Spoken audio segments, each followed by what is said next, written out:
But from this moment on, I understood that feelings, no matter how powerful, aren't fatal, and they are temporary. Suppressing the feelings only makes it harder to let them go. Expression is the opposite of depression. When you have something to prove, you aren't free. What am I doing now? Is it working? Is it bringing me closer to my goals or further away? Before you say or do something, ask, is it kind? Is it important? Does it help? When we grieve, it's not just over what happened, we grieve for what didn't happen. Telling him openly made it easy to see that holding on to the resentment served nobody, and she found she could see more vividly all the ways he had supported her throughout their marriage.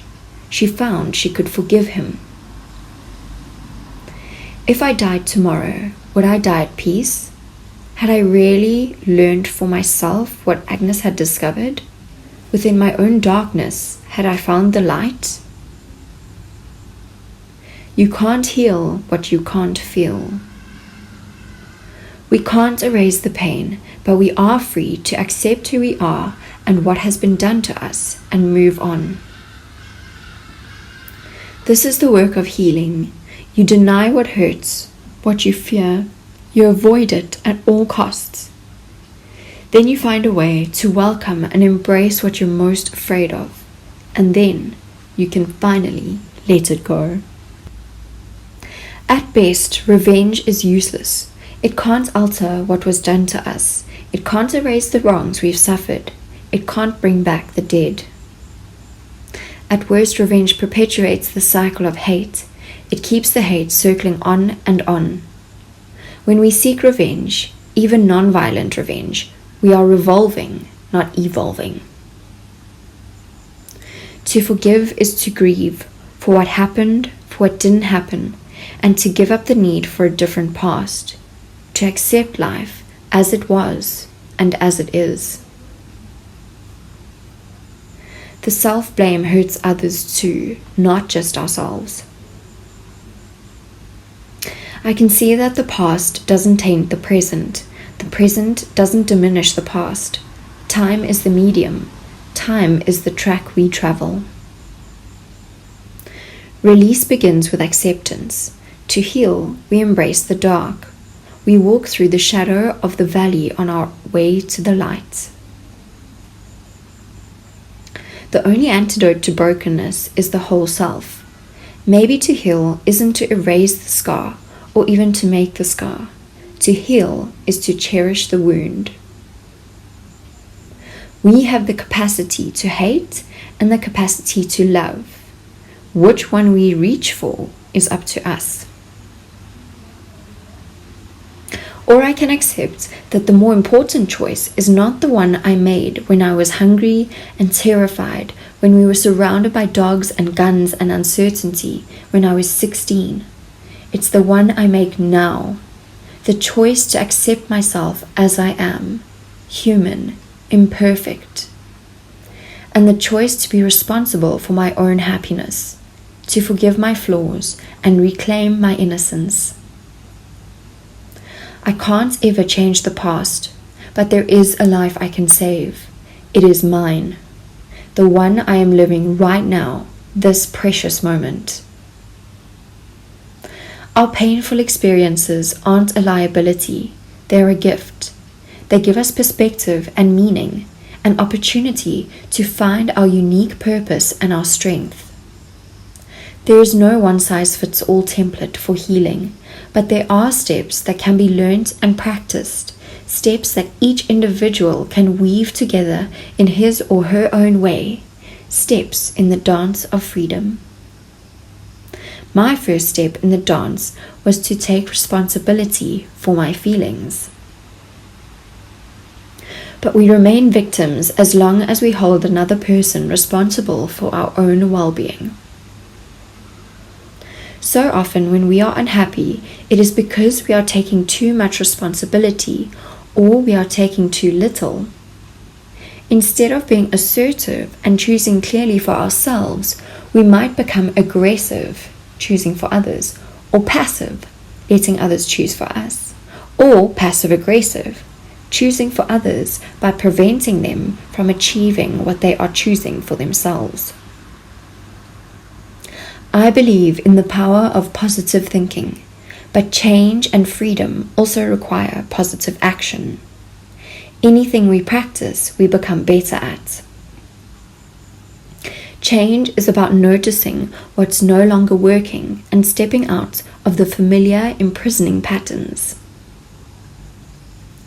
It's okay to help people, and it's okay to need help, but when your enabling allows others not to help themselves, then you're crippling the people you want to help.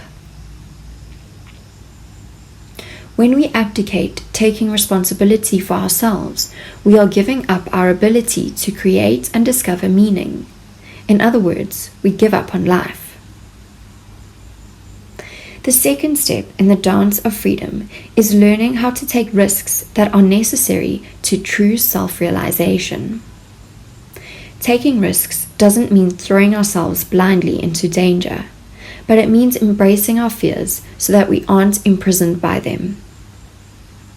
Once he embraced his fear and his choices and took a risk, he discovered possibilities that he hadn't known existed. Freedom lies in examining the choices available to us and examining the consequences of those choices. The more choices you have, I said, the less you're going to feel like a victim. Strength isn't reacting, it's responding, feeling your feelings, thinking them over, and planning an effective action to bring you closer to your goal. Doing what is right is rarely the same as doing what is safe. I think that a certain amount of risk is always inseparable from healing. Repeated encounters with a past event can reinforce rather than release the fearful and painful feelings. There is no forgiveness without rage. Time doesn't heal, it's what you do with the time. Healing is possible when we choose to take responsibility, when we choose to take risks, and finally, when we choose to release the wound, to let go of the past or the grief. We want so much to understand the truth. We want to be accountable for our mistakes, honest about our lives. We want reasons, explanations. We want our lives to make sense. But to ask why is to stay in the past, to keep company with our guilt and regret. We can't control other people, and we can't control the past. I think that's why religious and cultural practices include clear morning rituals. There's a protected space and structure within which to begin to experience the feelings of loss. But the mourning period also has a clear end. From that point on, the loss isn't a separate dimension of life. The loss is integrated into life. If we stay in a state of perpetual mourning, we are choosing a victim's mentality, believing I'm never going to get over it. If we stay stuck in the mourning, it is as though our lives are over too. Acceptance isn't going to happen overnight, and you're never going to be glad that he's dead. But you get to choose a way forward. You get to discover that living a full life is the best way to honor him. The biggest prison is your own mind, and in your pocket you already hold the key. The willingness to take absolute responsibility for your life. The willingness to risk. The willingness to release yourself from judgment and reclaim your innocence, accepting and loving yourself for who you really are, human, imperfect, and whole. We don't know where we're going, we don't know what's going to happen, but no one can take away from you what you put in your own mind. I used to ask, why me? Why did I survive? I have learned to ask a different question. Why not me? To run away from the past or to fight against our present pain is to imprison ourselves. Freedom is in accepting what is and forgiving ourselves, in opening our hearts to discover the miracles that exist now. You can't change what happened. You can't change what you did or what was done to you. But you can choose how you live now. My precious, you can choose to be free.